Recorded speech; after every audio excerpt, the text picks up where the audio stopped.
Hello artists, before you use the liquid watercolor on your spider web as your final project, you might want to experiment on one of these test pieces of paper that you can get from the supply table. You need to, if you want it back, of course, write your name and your class code on it, on the back first. And then I think I'm just going to fold it in half, just give myself two different sections that I'm focusing on. So I know, okay, I'm going to test one set of colors over here and a different pairing of colors over here. And then if they're not open already, you're just going to have to just gently twist off the cap and just place the caps here in the tray. There is yellow as well. It didn't fit. I only have 6 in this special tray. So there's a yellow one back here. If you want to use the yellow, please let me open it for you and there'll be less oopses. So then go ahead and think about, which color pairing do I want to try? I think I want to start out with, maybe orange and red.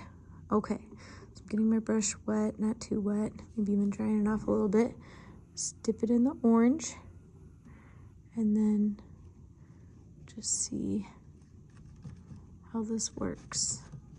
Okay, maybe I'll try just individualized spots over here, and then on this side I want to just paint the whole thing.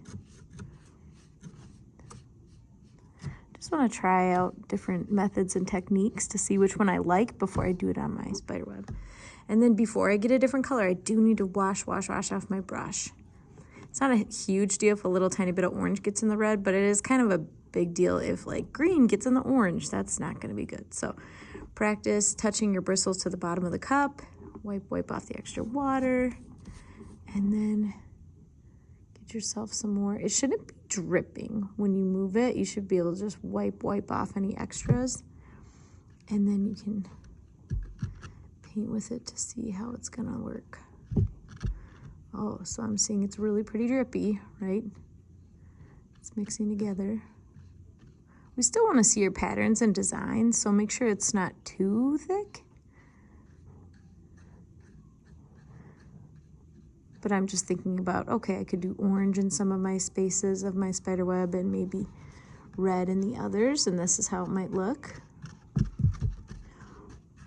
And then I also experimented over here to show, okay, if I did orange first and then painted with red on top, this is how that might look. Okay. So you're just experimenting. There's no right or wrong way to do this unless you're using more than 2 colors. If you want to use 3, just get permission from me and we'll talk about which colors are going to look good together and which aren't. And then you could go on to this side too. Wash off your brush. Wipe off the extra water. We're not tapping it. And you can even wipe it off here on your... I'm going to try green and purple. That's going to be a little bit of a challenge because if the green and purple mix together, that's not going to look so good. But if I can keep them separate, that might look awesome. So just experiment before you use this on your liquid watercolors on your spider web, because as we know, you can't erase, right? There's no second chances with this, so you got to kind of know what you're doing and commit before you dive in. Okay, so if you want to experiment, be my guest. When you're done with your experimentation, you can really just put it off to the side and start your spider web. That's fine.